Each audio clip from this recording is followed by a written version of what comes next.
e as políticas públicas para a agroecologia. Para dar início aos trabalhos, vou convidar os membros da primeira mesa, começando pelo Sr. Embaixador de Missão Timor-Leste junto à CPLP, Antonito Araújo, o Sr. Dr. Engenheiro Manuel Lapão, Diretor de Cooperação Secretariado Executivo da CPLP, o Sr. Engenheiro Eduardo Diniz, Diretor-Geral do Gabinete de Planeamento, Políticas Públicas e Administração Geral, em representação de Luís Capolas Santos, Ministro da Agricultura de Portugal. O Sr. Héler Muteia, atual representante da FAO em Portugal.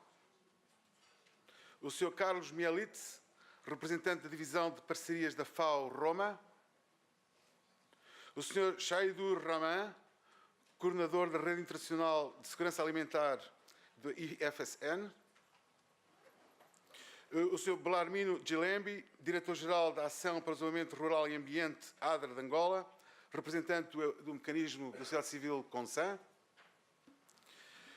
E, por último, a Sra. Doutora Júlia Alves, Presidente da Atuar, a representação do Secretariado do mecanismo da sociedade civil CONSAN.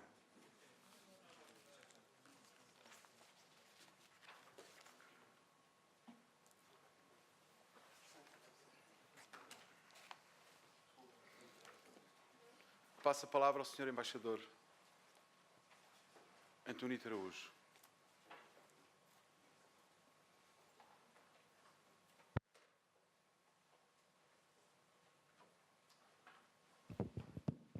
Obrigado.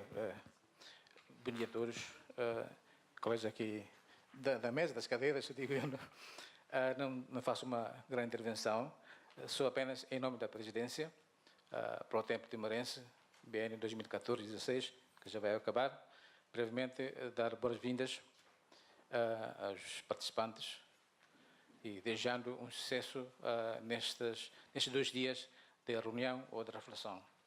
Trata-se de continuidade de um trabalho, de um serviço, de um programa decidido desde 2011.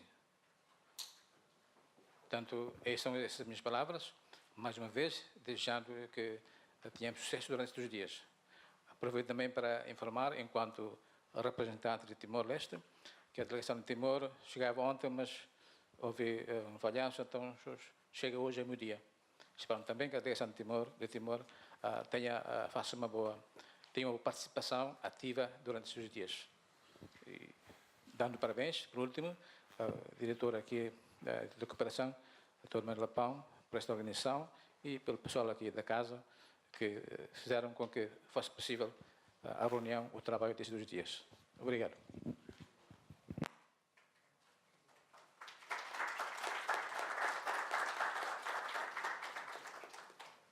Passo a palavra ao Dr. Manuel Lapão. Senhoras e meus senhores, muito bom dia. Começar em nome do Sr. Secretário Executivo por agradecer a presença de todos. Naturalmente, as nossas primeiras palavras são dirigidas aos representantes dos Estados-membros da CPLP, agradecendo a sua presença e o apoio que dão a este secretariado na montagem do exercício que hoje tem lugar. Depois, um reconhecimento muito particular ao mecanismo da sociedade civil da CPLP por todo o trabalho que tem realizado e pelo impulso que tem dado a esta importante agenda da nossa comunidade. O Sr. Secretário Executivo pediu-me para vos transmitir que no momento em que a solicitação de cedência das instalações da CPLP foi efetuada, não houve qualquer hesitação em atender a esse pedido e é para nós muito relevante que a sessão que hoje se inicia e terá continuidade amanhã possa ser entendida quase como uma reunião prévia preparatória da importante reunião que terá lugar no Brasil junto da Cimeira de Chefes de Estado e de Governo, que será a segunda reunião do nosso Comitê de Segurança Alimentar e Nutricional da CPLP. Eu tenho algo mais preparado para dizer, não sei exatamente o tempo que nos é destinado, mas gostaria hoje, acima de tudo e de uma forma muito informal, poder refletir convosco 3 ou 4 questões que acho que são absolutamente essenciais sobre este exercício.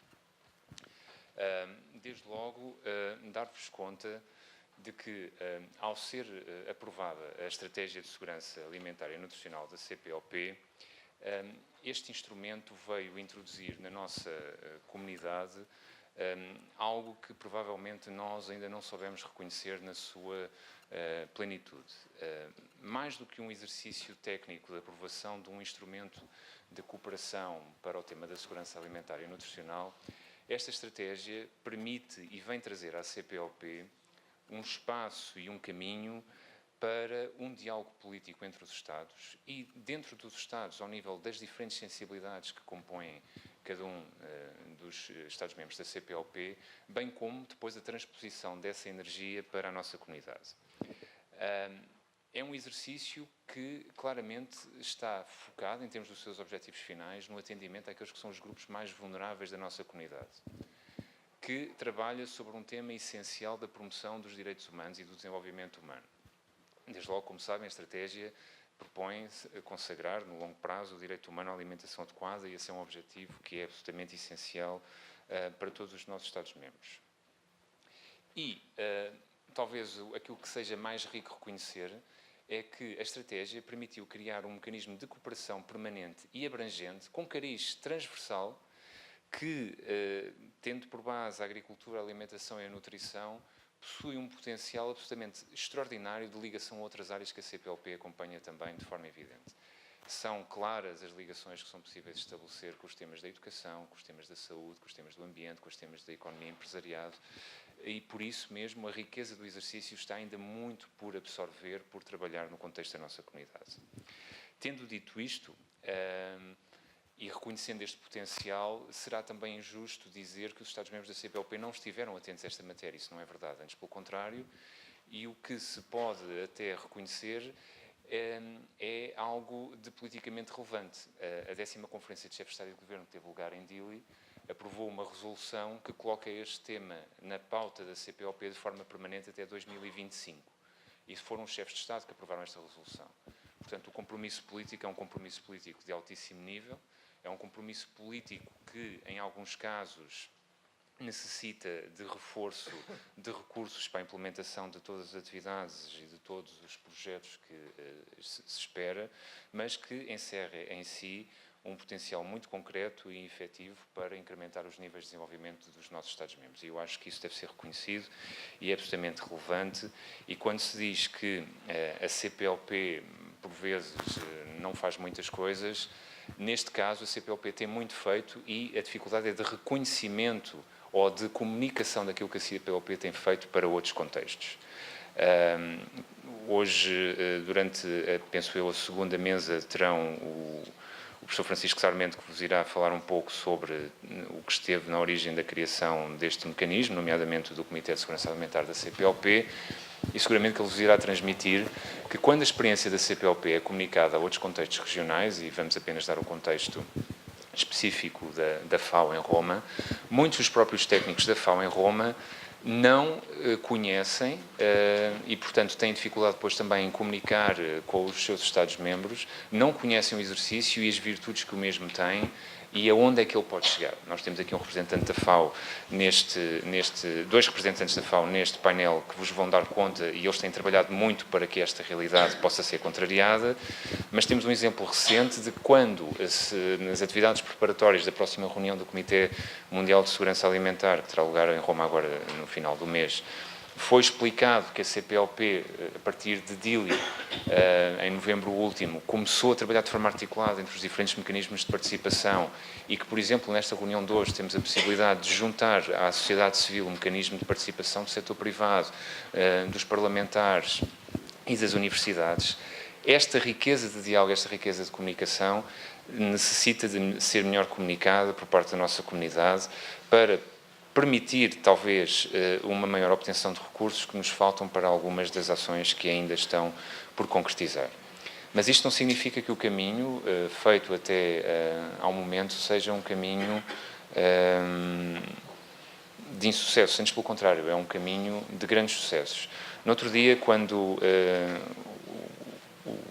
nós temos um projeto de apoio da FAO à implementação, temos vários projetos, um com recursos brasileiros, outro com recursos diretos da FAO de apoio à implementação da Estratégia de Segurança Alimentar, e um dos consultores reportou que em São Tomé e Príncipe tinha sido criado o Conselho de Segurança Alimentar Nacional da CPLP e 2 ou 3 dias depois que os estatutos do Conselho de Segurança Alimentar da Guiné-Bissau também estavam aprovados.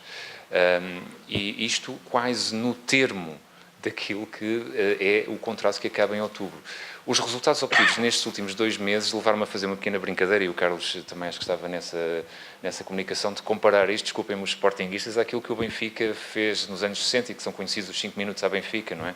Portanto, nós conseguimos, no último mês e meio, produzir muito mais do que aquilo que seria esperado e já era expectável quando um contrato estava praticamente a ser finalizado e alguns antecipavam que nós não conseguiríamos. E estava eu a falar-vos dos avanços. Esses avanços são absolutamente notáveis. Nós podemos reportar como avanços alguns que parecem muito singelos, mas são de facto importantes. Desde logo, e isso foi um passo absolutamente determinante, foi a instalação do escritório de ligação da CPLP com a FAO, de que o Dr. Moteia aqui presente é o seu representante, aqui na sede da CPLP em Lisboa. Foi um diálogo estruturado com o governo português. O governo português entendeu a importância de deixar que o escritório que estava junto do Estado português, com instalações cedidas pelo Ministério dos Negócios Estrangeiros, se transferisse para a sede da CPLP, dando-lhe assim uma dimensão de ligação regional à comunidade que foi muito importante do ponto de vista estratégico. Este foi um primeiro avanço e nós temos que o reportar como um avanço importante. Outro avanço que nós podemos dizer é que, quando a Estratégia de Segurança Alimentar e Nutricional foi aprovada, ela não foi aprovada por vontade de um único Estado.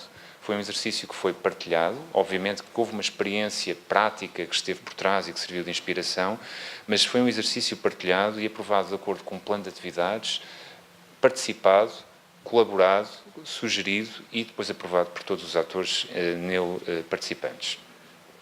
Outro avanço interessante é que não existia, por exemplo, em língua portuguesa, um conjunto de diretrizes que a FAO foi lançando em outras línguas, diretrizes voluntárias para o cumprimento do direito humano à alimentação adequada, e hoje em dia, particularmente os senhores da sociedade civil que têm dificuldade, por vezes, em trabalhar com instrumentos escritos noutras línguas, dispõem destes instrumentos escritos em língua portuguesa, traduzidos para português, adaptados ao contexto da CPLP, e isso também é um avanço que esta estratégia permitiu e que deve ser reportado.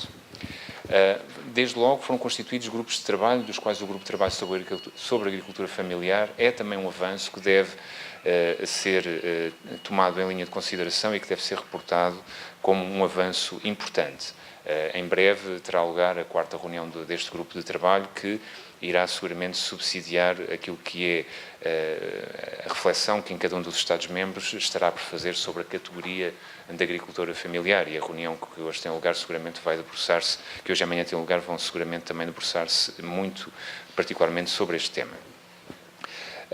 Depois conseguiu-se algo que eu há pouco já referi, talvez não tenha ficado suficientemente claro, eu gostava de enfatizar, é que neste exercício nós temos hoje o envolvimento da sociedade civil, como se demonstra pela capacidade que nos trazem, que teve o potencial e a capacidade de estimular a nossa organização, de trazer o tema para dentro desta casa, de por vezes ser crítica e ser contundente nas observações que fez aos Estados-membros da CPLP e à organização como um todo no tratamento deste dossiê. Isso foi importante porque nos fez também perceber que haveria espaço para desenvolver outras matérias. Portanto, o envolvimento da sociedade civil, o envolvimento das universidades, eu não estou a ver a Maria Rita, vai chegar, está a chegar, o envolvimento das universidades, o envolvimento mais recente no sentido da constituição do mecanismo de participação dos parlamentares, que o Xavier está a dar um grande impulso e que está a trabalhar com os demais parlamentares da CPLP, que vai ser absolutamente determinante se nós algum dia queremos ter a possibilidade de consagrar nos contextos, nos preceitos constitucionais dos nossos Estados-membros o direito humano à alimentação adequada, o envolvimento do setor privado, que se fez em Dili em novembro e que está a ser robustecido, e hoje é com muito prazer que nós vemos aqui na plateia o Sr. Presidente da Confederação Empresarial da CPLP e o Sr. Presidente da Confederação Agrícola Lusófona, que nos têm ajudado na montagem deste exercício, e está ainda talvez por consagrar uma dimensão que nós devemos estar atentos nos próximos meses, ainda não foi possível, que é a dimensão do poder local. E quando estas dimensões de participação estiverem devidamente consagradas, e elas estão a funcionar como eu já vos vou descrever daqui a pouco, nós teremos verdadeiramente aquilo que a CPLP deverá aproveitar neste exercício, que é quase a constituição de um Comitê Económico e Social de vontades e de reflexão daquilo que é o desejo de cada um dos Estados-membros para as políticas da segurança alimentar e nutricional. E o potencial que o Comitê de Segurança Alimentar da CPLP abriu, de que este posicionamento de conjunto, que esta voz ativa e participante possa levar aos chefes de Estado aquilo que é a capacidade de implementar políticas de segurança alimentar e nutricional e com isso influenciar as agendas nacionais, é algo que nós necessitamos de potenciar de forma muito clara. Não há nenhuma organização que eu conheça de base regional como a CPLP que possua um dispositivo tão avançado quanto nós temos. O potencial de continuar a trabalhar nestes termos, juntando diferentes vozes, diferentes atores do processo de desenvolvimento dos Estados-membros e alargar esta experiência que a segurança alimentar e nutricional nos trouxe a outros setores de intervenção da nossa comunidade, é verdadeiramente um potencial estratégico que a CPLP dispõe, que necessita de ser explorado, que necessita de ser incrementado. Mas talvez os avanços mais sensíveis que são possíveis de reportar com este nosso exercício é que quando a estratégia começou, não existiam conselhos de segurança alimentar ainda em alguns Estados-membros da CPLP. A estratégia foi aprovada em Luanda em 2011, depois aprovámos a criação do Comitê de Segurança Alimentar em Maputo em 2012. Estamos a falar de um prazo de 4 anos, parece muito tempo, não é assim tanto, mas nestes 4 anos nós conseguimos criar, inspirados muito na experiência brasileira do seu Conselho, que foi sempre, digamos, um referencial importante, criar o Conselho de Segurança Alimentar em Cabo Verde, onde não existia, está a funcionar, é uma plataforma de diálogo e o Aguinaldo poderá dizer-nos como é que ele funciona no seu país. Criar o Conselho de Segurança Alimentar em São Tomé e Príncipe, estatutos aprovados, uma reunião de criação do Conselho absolutamente participada, com 16 ministros, na presença do Sr. Primeiro-Ministro, algo muito interessante. A aprovação dos estatutos para a criação do Conselho de Segurança Alimentar na Guiné-Bissau, que entrará em funcionamento, esperemos nós, até o final deste mês. A reforma e o apoio a Timor-Leste na reestruturação do seu consantil para se adaptar a esta visão da CPLP e um trabalho muito próximo também com a estrutura em Moçambique do Secretariado Técnico de Segurança Alimentar. Portanto, é um resultado que a CPLP e a FAO, que sempre nos apoiou tecnicamente, julgo eu, se podem orgulhar e que todos vós, enquanto representantes da sociedade civil e dos diferentes mecanismos aqui presentes, também, julgo eu, se podem orgulhar. E, portanto, para finalizar, porque eu acho que já estou a esgotar o meu tempo, eu não queria falar tanto, eu ontem tinha dito que queria falar 5 minutos, acho que já vou para aí em 10, mas se não for mais, eu acho que, apesar de tudo isto, ainda temos alguns desafios que convém ter presentes e que não devemos abrandar as nossas energias para a sua concretização. Se for possível a existência em todos os Estados-membros da CPLP de Conselhos de Segurança Alimentar e Nutricional, a arquitetura que é possível montar e a sua coerência com o Conselho Geral da CPLP, com o Conselho de Segurança Alimentar da CPLP, e a possibilidade de trabalhar estruturadamente naquilo que é a base ao nível dos Estados e elevar esse máximo denominador comum aos chefes de Estado e depois, com base nisso, conseguir financiamento internacional para a implementação de projetos em favor dos mais desfavorecidos, particularmente dos pequenos agricultores familiares, é uma realidade que pode ser possível. Ainda ontem o Francisco me descrevia que a União Europeia, não vai-se lá perceber porquê, na sua estratégia de segurança alimentar agora para os países em desenvolvimento, voltou a apostar numa área que teoricamente estaria já, digamos, desarredada das prioridades, muito baseada na exploração agropecuária e, portanto, a segurança alimentar precisa da agropecuária naturalmente, mas precisa de outros vetores que são também eles fundamentais e essenciais para a construção deste sistema. Segundo ponto, segundo desafio, a construção de capacidades a diferentes níveis, nomeadamente no domínio da segurança alimentar, tem que também estar muito alinhadas com os desafios contemporâneos. Ou seja, existe uma percepção, por vezes muito ideológica, do tratamento do tema, que tem que ser compaginada com aquilo que são os desafios mais modernos e com a capacidade de ter políticas multissetoriais num cenário fundamentalmente de exiguidade de recursos. E, portanto, a ideologia é bom, os ideais são fantásticos, os manuais que nós temos dos teóricos dos anos 60 são absolutamente fundamentais, mas, atenção, o mundo é um bocadinho diferente e temos que tentar gerar sinergias entre aquilo que é o ótimo e aquilo que é o possível face às limitações financeiras que são conhecidas. E depois, a captação de recursos é um desafio tremendo. Eu creio que se tem feito omeletes sem ovos, não sei como é que isso é possível, mas a CPLP tem conseguido produzir algumas, mas não é sustentável, porque qualquer dia desaparece mesmo a galinha, não é? E, portanto, não há omelete, não há ovo, não há galinha, não há nada. Um desafio para o futuro e na lógica da transversalidade, que a reunião extraordinária do Conselho em Dili também trouxe, e que acho que é um desafio próximo e não é de difícil concretização, é perceber em que medida é que nós podemos avançar com a constituição de um grupo de trabalho ligando as questões da alimentação, da nutrição e da saúde, e isto é algo que está no plano de trabalho, no plano de atividades, não parece que seja assim um desafio tão difícil de concretizar. Portanto, em resumo, é um vetor que tem despertado a atenção da CPLP, que tem projetado a organização internacionalmente, que tem resultados importantes, mas que pode ir ainda mais além, tornando a nossa organização, a nossa comunidade dos países de língua portuguesa, uma organização ainda mais relevante no panorama internacional e com exemplos e boas práticas que podem ser partilhados com outros contextos. Muito obrigado.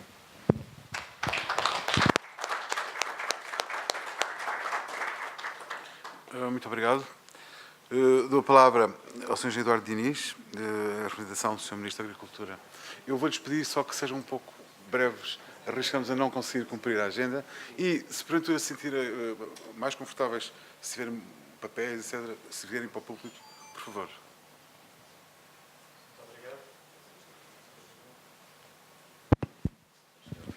Sim, isto, assim ainda era mais curta a minha apresentação. Muito obrigado. Começo por agradecer o convite que foi dirigido ao Sr. Ministro da Agricultura, Florestas e Desenvolvimento Rural, Dr. Capolos Santos, que infelizmente não pode estar presente, mas que pediu-me para transmitir aqui alguns apontamentos e que do meu ponto de vista pessoal também é extremamente gratificante estar aqui, porque o Gabinete de Planeamento e Políticas tem um papel muito ativo nas políticas públicas dedicadas à agricultura e do ponto de vista institucional, de relacionamento ao nível de cooperação, ao nível da FAO e ao nível, obviamente, também das políticas europeias, que em Portugal a política agrícola comum afeta bastante tudo o que se passa com a questão da agricultura. Saudar também aqui todos os presentes e aqui os colegas de painel e com este entusiasmo aqui da apresentação de Manel Lapão, é muito gratificante ver que aqui o Fórum da Agricultura Familiar e da Segurança Alimentar e Nutricional da CPLP é um fórum e é uma oportunidade de realmente de construir ou de continuar a construir algo que tem sido uma referência em termos de CPLP e de exemplo para outras geografias. Com efeito, a Estratégia de Segurança Alimentar e Nutricional constitui um projeto pioneiro do combate à fome e à nutrição nos diversos países do mundo lusófono, já que é a primeira experiência alargada deste tipo. Trata-se de um esforço conjunto que dignifica os países da CPLP e os diversos parceiros envolvidos, reconhecido pela FAO, que tem vindo também a apoiar este projeto, e projeta ao mesmo tempo uma imagem de referência da CPLP a nível mundial. Um dos eixos desta estratégia prevê o apoio à agricultura familiar, como meio de resolver este problema da segurança alimentar e nutricional num espaço social e económico e linguístico com mais de 250 milhões de habitantes, em que mais de 20 milhões padecem ainda de subnutrição. A agricultura familiar, a nosso ver, constitui um grupo de produtores agrícolas que é o alicerce fundamental para a revitalização e a coesão dos territórios rurais, para a estruturação do tecido económico, social, cultural e regional e no desenvolvimento da produção e do comércio de proximidade. A agricultura familiar desenvolve uma atividade diversificada, não especializada, mas por isso resiliente, que lhe confere um papel muito importante na garantia da segurança alimentar, na sustentabilidade ambiental e económica e mesmo na conservação da biodiversidade, em que se alinham com soluções preconizadas no âmbito dos Objetivos do Desenvolvimento Sustentável e da Conferência sobre as Alterações Climáticas acordadas no âmbito da ONU há um ano. Num mundo cada vez mais urbanizado e concentrador das populações e economias, O reforço da economia familiar constitui uma política pública importante no combate à desertificação e à fixação das populações, promovendo a fixação das populações, combatendo, como eu disse, a desertificação humana dos territórios do interior, mais afastados dos centros económicos, mas sendo muito importante criar este equilíbrio entre as populações rurais e as populações urbanas, com a dignificação e só com sustentabilidade económica destas populações rurais é possível esta revitalização.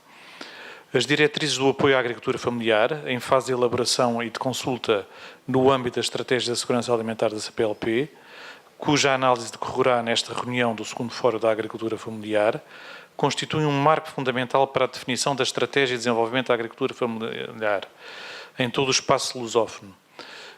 Temos grande esperança que seja possível finalizar este trabalho a fim de possibilitar a sua aprovação na próxima reunião do COSAM prevista para novembro no Brasil. Em Portugal, a agricultura familiar concentra mais de 90% das explorações agrícolas e 80% do volume de trabalho, embora com dimensões muito variadas em termos da sua dimensão, quer económica, quer física. Embora tenha havido uma grande redução da população agrícola nos últimos anos, apesar desse decréscimo,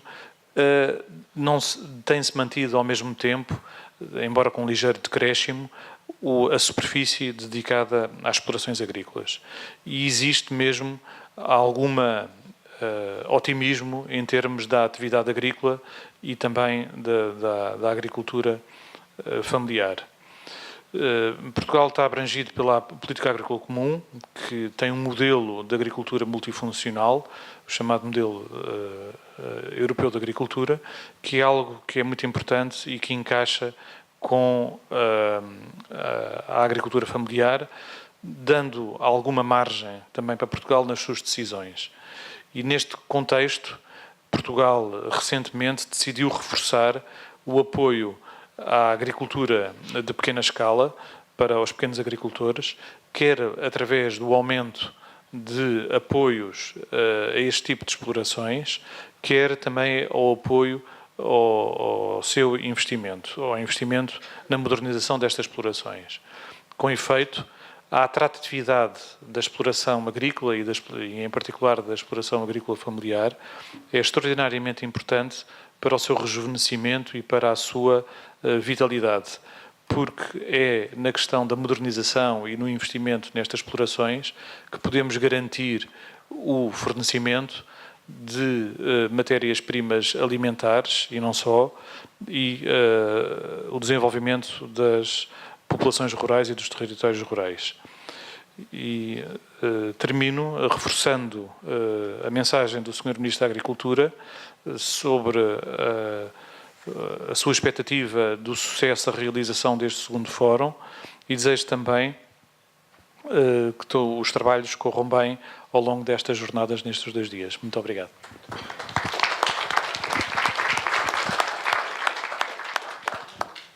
Passa a palavra. Muito obrigado. Cumprimento a todos. Cumprimento não só em meu nome pessoal, mas em nome da FAO. Estamos aqui alguns colegas da FAO, não apenas eu próprio, mas também o Carlos Mielita está aqui ao meu lado, mas também tem o colega Maurício que está lá atrás, que trabalha em Accra, que também pode ser consultado. Ele está a coordenar um projeto importante nesta nossa estratégia. Eu sei que o moderador está um pouco nervoso com o tempo. Eu tenho a fama de falar muito, de falar demais, de facto. É um hábito que adquiri, como alguns que me conhecem sabem que eu fui político, e este defeito que eu adquiri como político é difícil de acontecer. Mas hoje vou ser muito breve, pode ficar tranquilo, estou muito atento. Para além dos agradecimentos e as boas-vindas que já foram dados, queria dizer que estamos todos no mesmo barco e a FAO se compromete com este ideal da CPLP, ligada à agricultura e segurança alimentar. Desde a aprovação da estratégia que nós temos mostrado a nossa presença em todos os quadrantes relacionados com este desafio. Eu queria hoje, em nome da FAO e de todos os colegas aqui presentes, dizer que continuamos e estamos juntos. E é essa reflexão que eu quero que façamos no momento de trazermos as preocupações, os problemas, as propostas de solução, que haja consciência de que estamos juntos neste barco e que temos de continuar juntos. E desde já também agradeço a presença aqui do Presidente da Confederação Empresarial e do Presidente da Câmara Agrícola Lusófona, que demonstra que a nossa estratégia tem mesmo que ser multi-atores e multissetorial. É importante que estejamos presentes, porque os sistemas alimentares hoje estão cada vez mais complexos e há desafios enormes, desafios económicos, sociais e também ambientais, as questões demográficas, a questão de mudança de hábitos alimentares, a questão da urbanização, a questão do desperdício, todo um conjunto de elementos que nos obrigam a trabalhar com ponderação, com reflexão, com inteligência e também com sabedoria. E é importante que possamos estar juntos, aquilo que já foi referido. Criamos uma plataforma de colaboração e cooperação que nos permita superar esses desafios e esses obstáculos. Eu estive a dar uma olhada nos temas que vão aqui ser refletidos. Alguns são mesmo pertinentes. A questão do acesso aos recursos naturais, particularmente a terra, a questão da dignificação da agricultura familiar, a questão das políticas na qual está inserido aquela política de compras públicas e toda a questão da liderança e da governança, que é importante para equalizar e para equilibrar toda a nossa abordagem. Então, creio que nós estamos bem preparados para mantermos viva essa chama. Manter viva essa chama, porque exatamente há um compromisso político em relação a este tema, mas esse compromisso político não veio do acaso. Ele surgiu porque houve um contexto que foi gerado. E nós precisamos manter esse contexto, esta pressão, para que o compromisso político se mantenha. Portanto, esse compromisso político tem que ser alimentado. E eu acredito que na reunião do CONSAN e na própria cimeira, na própria cúpula que vai acontecer no Brasil, nós levantaremos bem alto esta bandeira da importância de valorizar aquilo que é um direito fundamental de cada um dos cidadãos da CPLP. É importante que nessa reunião do CONSAN possamos reafirmar não só o compromisso de cada um dos atores, mas também o compromisso de mantermos viva a chama da segurança alimentar e nutricional como um direito, como uma responsabilidade de cada um de nós. Muito obrigado.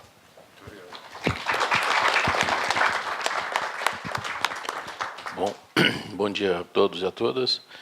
O representante, a senhora Muté, já apresentou o ponto de vista da FAO, né? Talvez apenas especificar a minha função. Eu trabalho na oficina de cooperação e capacitação, fazendo a relação da FAO com os diversos atores não estatais, né? Sociedade civil, universidades, cooperativas, etc., parlamentares, né? E entre algumas coisas que eu me ocupo, há um ano eu me ocupo da CPLP também, né?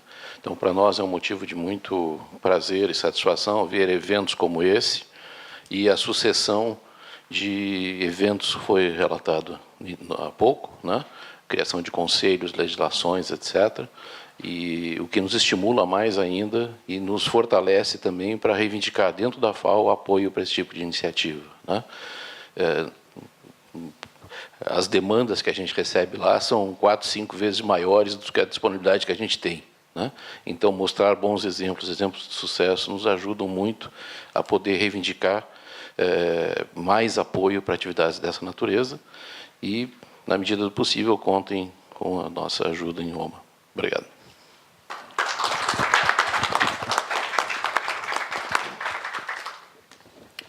Toma a palavra Blarmino Djilembi.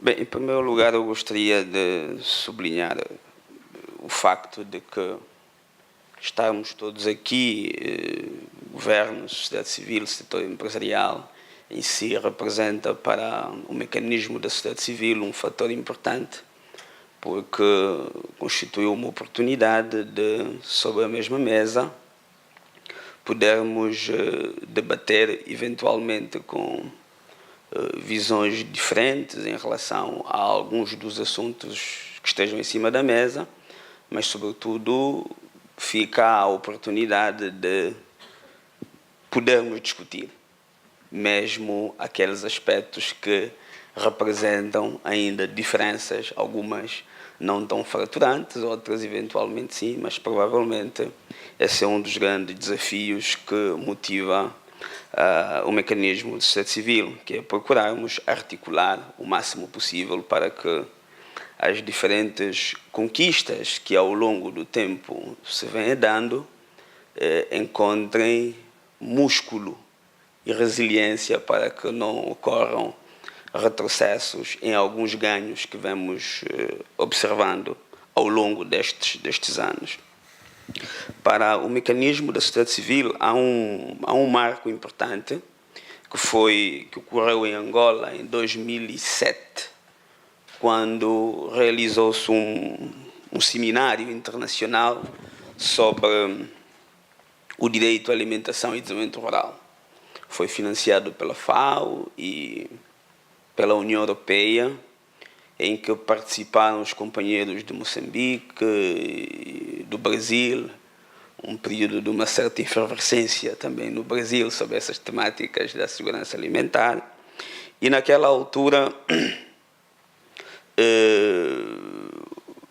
foi estimulada a criação da Estratégia Nacional de Segurança Alimentar, o que de resto, de alguma forma, veio a ocorrer em vários outros países aqui representados. Parece-nos a nós que saiu dali uma lição de que, articulados, era possível elaborarmos prioridades, estratégias de ação. Por isso, talvez, neste momento, também possamos dizer com alguma satisfação que em vários dos nossos países conseguimos elaborar as estratégias. É um passo pequeno, mas é um passo importante. É verdade também que tiramos uma lição que essas estratégias previam, em consequência, que se estabelecessem os mecanismos de governação. E, com uma ou outra exceção, em muitos dos nossos casos, esses mecanismos não avançaram muito. E provavelmente está aí uma das lições para o futuro, numa perspectiva mais integrada da CPLP, de analisarmos o papel do mecanismo institucional de governação. Tivemos várias experiências em que a estratégia está lá, todos nós estamos de acordo que as ideias são importantes, as prioridades são consensualizadas, mas não temos o ganho de conjunto, que é a existência e funcionamento da estratégia. Muitas das ações bastante relevantes acabaram sendo executadas de maneira avulsa e perdemos esse ganho de conjunto. Parece-nos a nós que esta é uma lição fundamental quando temos que analisar hoje o CONSA CPLP. Neste momento, nós temos também que olhar com um certo sentido de encorajamento o facto de termos avançado com a questão das diretrizes. Parece-nos a nós que as diretrizes para o apoio à agricultura familiar ao nível da CPLP têm um certo caráter inovador, mas também é um instrumento de advocacia que pode ser utilizado individualmente em cada um dos nossos países, porque ela configura e traz dentro de si aspectos que são estruturantes para as nossas sociedades, nomeadamente a questão da agricultura familiar, a questão da governação da terra, a agroecologia, as compras públicas, são temas hoje centrais no desenvolvimento, na inclusão e também na estabilidade dos nossos países. Portanto, parece-nos a nós que está aqui um instrumento que deve ser valorizado. Eu estou a insistir na valorização dos pequenos ganhos, porque temos estado a aprender que às vezes tentamos correr, mas depois aprendemos que temos que andar mais devagar e sermos mais sólidos nas conquistas. E nesse caso, um dos aspectos importantes é valorizar aquilo que foi feito, com muita dificuldade, mas que resulta dessa construção conjunta. Temos preocupações no contexto da rede da sociedade civil. Nós hoje assistimos nos nossos diferentes países, em alguns casos mais do que noutros, um reconhecimento público explícito do papel da agricultura familiar no combate à pobreza, no combate à exclusão social. Em alguns casos até é politicamente correto defender a agricultura familiar. Mas o desafio que eu gostaria de enumerar é desde o apoio público explícito a ações práticas. Portanto, muitas vezes nós nos deparamos com algum hiato ali e creemos que este é um desafio. Também não temos muitas ilusões em alguns casos, porque compreendemos que o apoio ao setor da agricultura familiar de forma estruturada, articulada, mexe com interesses, mexe com determinados ganhos de determinados setores. Portanto, há aqui um campo de negociação permanente, porque entendemos que não temos muita volta a dar se queremos uma sociedade, um mundo mais equilibrado, mais justo. Dizíamos nós, há dias, na nossa reunião, que a agricultura familiar em muitos dos nossos países é provavelmente o principal veículo para promover a redistribuição da riqueza. E sabemos que os processos de redistribuição da riqueza nem sempre são pacíficos. Mas está aqui um desafio, claro, da construção conjunta e da articulação permanente.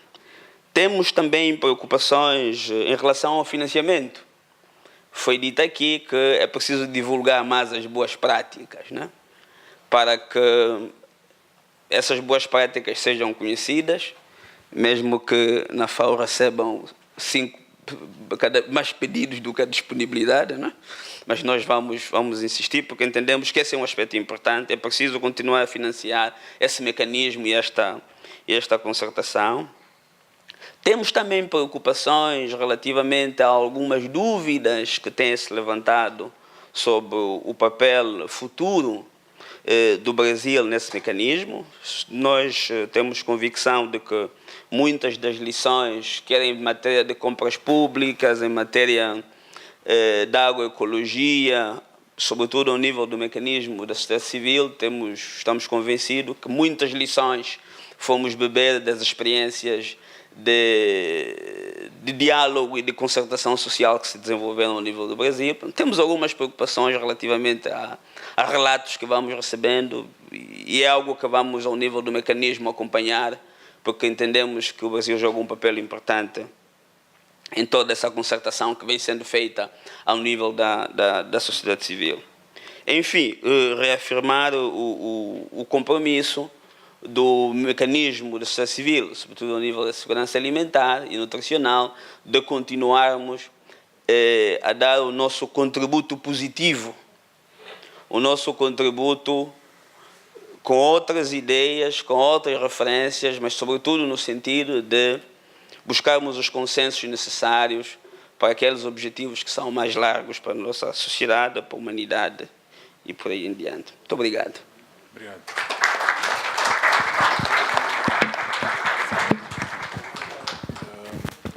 Vou passar a palavra ao Shaidur Rahman. Thank you. I feel really honored to be here. I'm sorry I can't speak Portuguese, and my knowledge in Portuguese language is less than zero, so pardon me.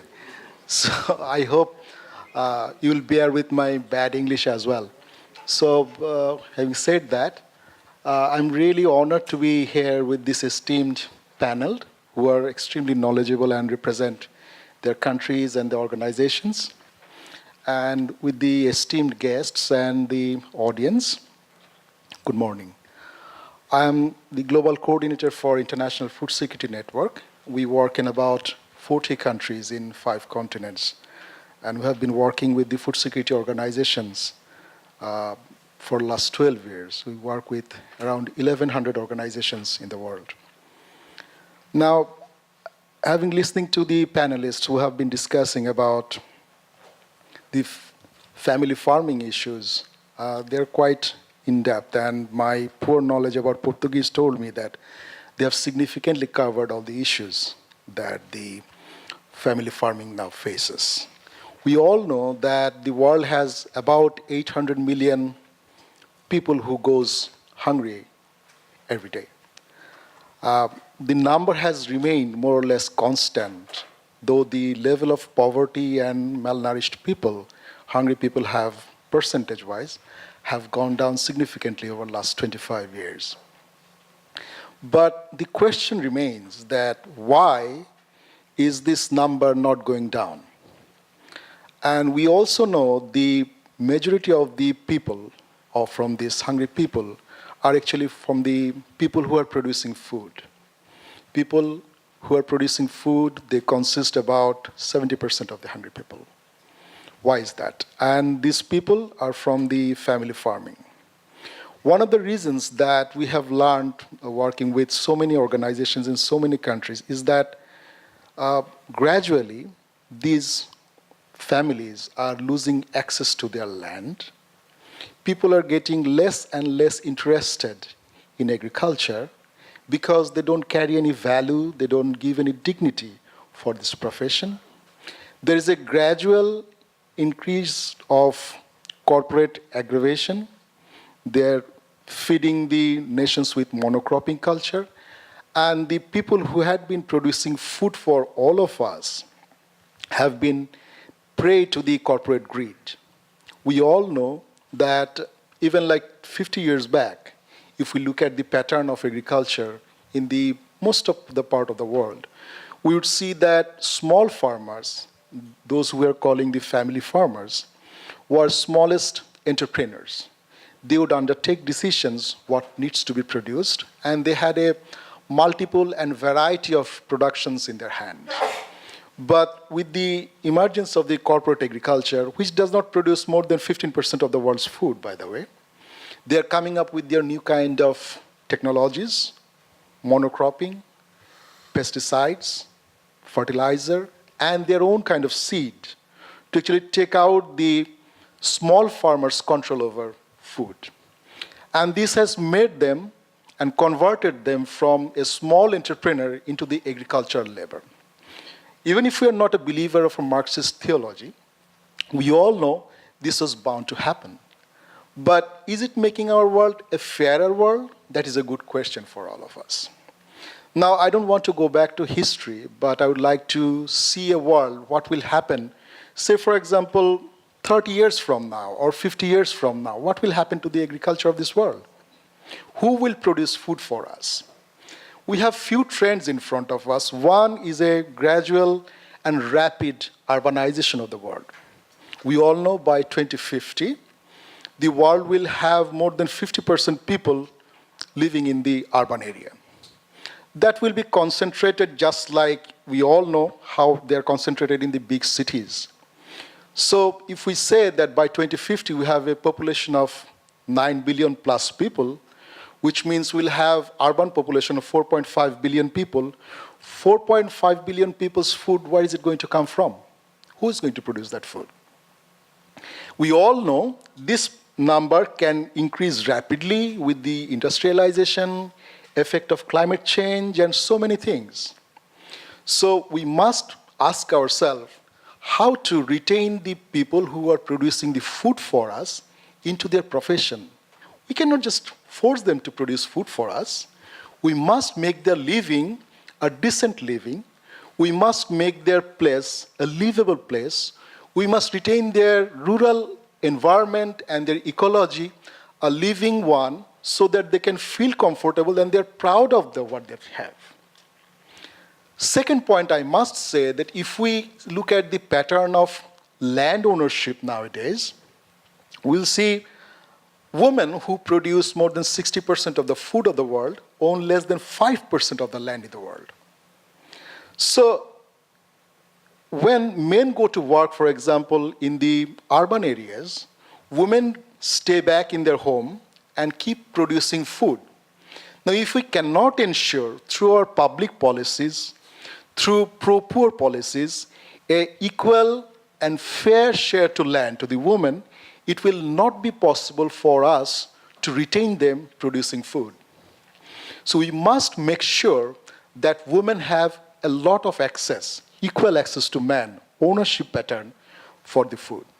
I'd like to bring an example of Cambodia and Vietnam here, which I'm sure will not be quite very relevant, but it is quite a relevant thing for the countries who speak Portuguese language. In the 80s and 90s, when Vietnam was going through regimes of communism, and they gradually shifted from that to a more liberal ideology, capitalist ideology, our friend there, working there, told us they had severe shortage of food in Cambodia and in Vietnam. So I asked them, what benefited you? How did you become so much food sufficient and now you're exporting food? They said, well, earlier we depended on the government decisions for us to produce food, what needs to be produced, and they would take away food from us and again give us back the same food. But now they have given us the land and we have an independent choice of what to make food and how to make food more profitable for all of us. So we can see this is a more or less similar situation that we're facing throughout the world. Corporate technology, it's not like a government, communist government, but they're forcing us to make the decision on behalf of them, produce the same kind of food they want us to produce, use the same fertilizer they want us to produce. But if we are able to retain the ownership and sovereignty of the small food producers, give them the land ownership, allow them to choose what they want to produce, and make their organization stronger so that they can add up value throughout their value chain, they will increase their food manifold. This is the experience of Vietnam that I'm citing. On the land issues, on the ecological issues, we have similar experiences that we all know. That monocropping never helped to retain your ecology. And here comes the question of resilience of the small food producers. The history of agriculture, which is about 10,000 years old now, is now facing a paradigm change after the emergence of corporate agriculture. We all know for 10,000 years, agriculture has remained more or less same in terms of technology, in terms of organization. But after the emergence of corporate agriculture, capitalism in its essence, it is rapidly destroying the pattern of agriculture in the entire world. We all know this may not sustain for us. So my urge for next 2 days is to find out a way, how do we strengthen the organizations of the small food producers? And to me, this is not only an economic question, this is a political question. How do we ensure the negotiation capacity of the small food producers so that they can bargain with the public policies, so that they can actually retain their originality, so that they can actually talk about their own context while they're food producing. Food producers are not unilateral producers. They have hundreds of varieties, they react different situations and they adapt to different situations. Food producers in the highland will be definitely different from the food producer in the plain land. Fisher folks in the small river will be different from the fisher folks in the ocean or the sea. The people who go to fetch honey from the forest would be different from the people who are going to fetch honey from the hill. So all these contexts are so much different, are so much important to retain the multiplicity of the food producers, and they must have a space, bargaining capacity, and the food policies must accommodate these kind of issues when they're trying to address food security at the national context. And I believe these are the issues that we'll be talking on how to retain the variety, the multiplicity of food producers and their characters, as well as help them with the technological innovations, not the corporate innovations, but the technological innovations that are derived and identified by the same people, same type of people who are living maybe far away, and they're sharing the technologies each other with them. How do we ensure that if there is a sudden food loss because of flood or drought, how do they face this challenge? So all this must be talked about in a space, in a political agenda by the food producers themselves.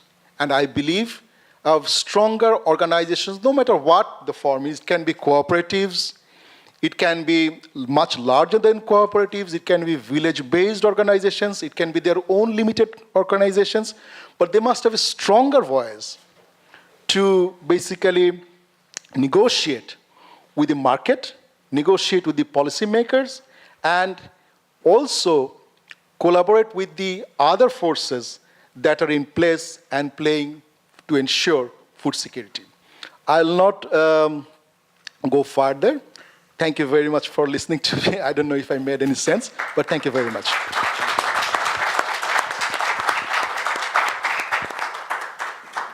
Passo a palavra a Júlio Alves, presidente da Atuar, secretariado do Mecanismo da Sociedade Civil do CONSAN. Eu vou aproveitar o convite e vou falar de pé. Com licença. Obrigada. Bom dia, bem-vindos. Permitam-me uns breves minutos para fazer, de facto, uma apresentação protocolar. Também é necessário.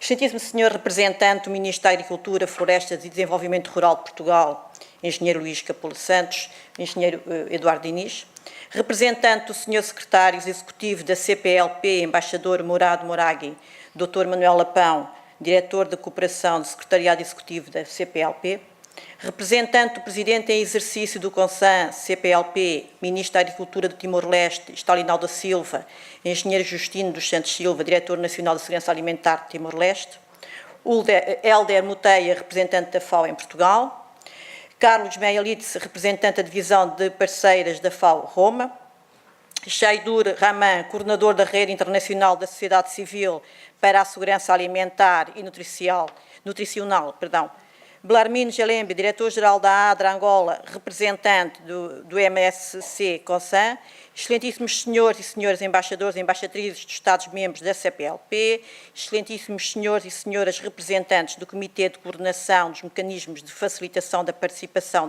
da Universidade, setor privado e parlamentares no CONSAN CPLP, excelentíssimos senhores e senhoras representantes da sociedade civil dos países da CPLP, excelentíssimos senhores e senhoras convidados e convidadas e participantes neste FAFSAN II. É com muito ânimo que a Atuar participa ativamente da organização deste segundo fórum, um momento fundamental de discussão sobre as estratégias para erradicar a fome e afirmar o direito humano à alimentação e que esta mesma seja adequada a milhões de pessoas nos nossos países. Para aqui estarmos, um longo caminho foi percorrido, sempre com a presença da Atuar e seus associados.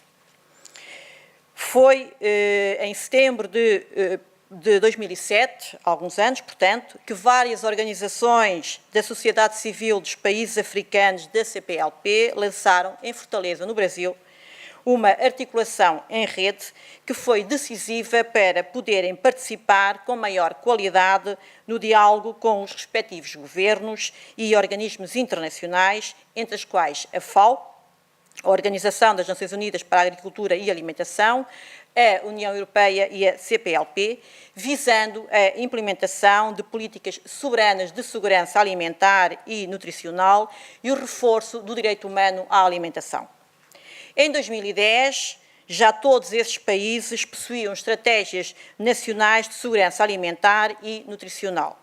A Rede da Sociedade Civil para a Segurança Alimentar e Nutricional dos PALOP amplia-se então ao Brasil, Portugal e Timor-Leste, criando-se a Rede-SAN CPLP, a qual se empenha na construção de um novo modelo de governança para a segurança alimentar e nutricional na CPLP, o que, como sabemos, acontece em 2012, quando os chefes de Estado e de Governo da CPLP ratificam a Estratégia de Segurança Alimentar e Nutricional da CPLP e o seu principal órgão de governança, o Conselho de Segurança Alimentar e Nutricional da CPLP.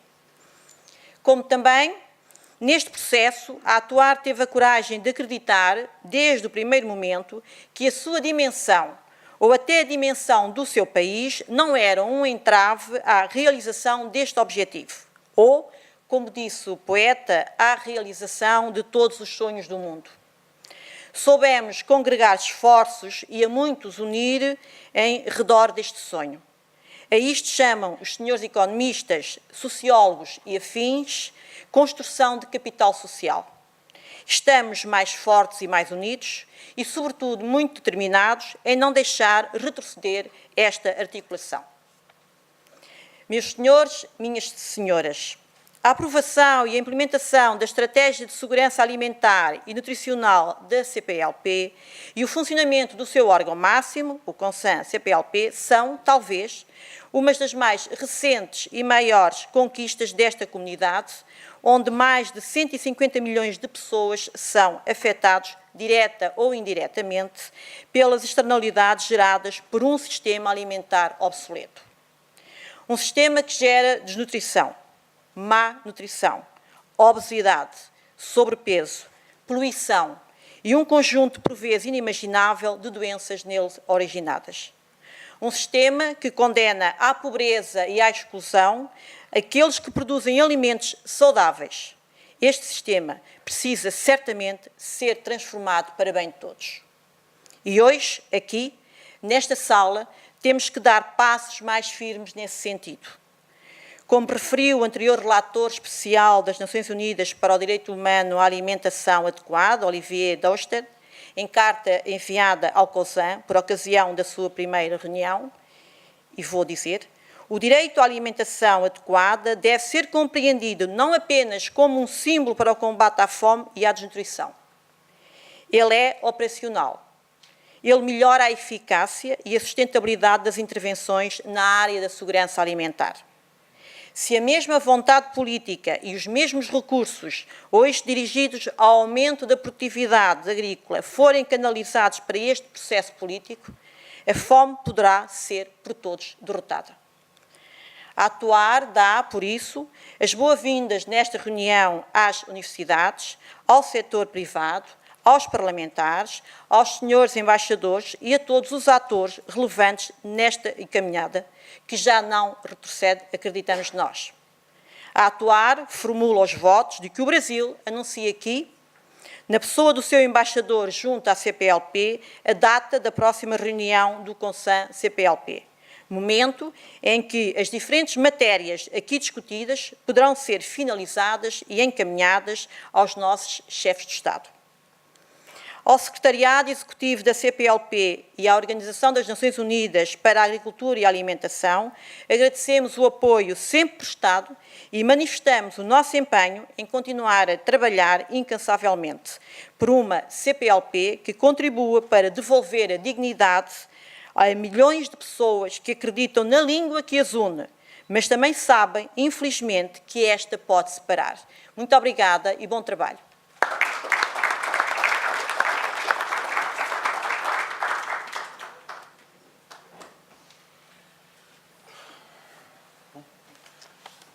Agradeço aos participantes desta mesa, dou por encerrada esta mesa e agora há um breve intervalo. Muito obrigado.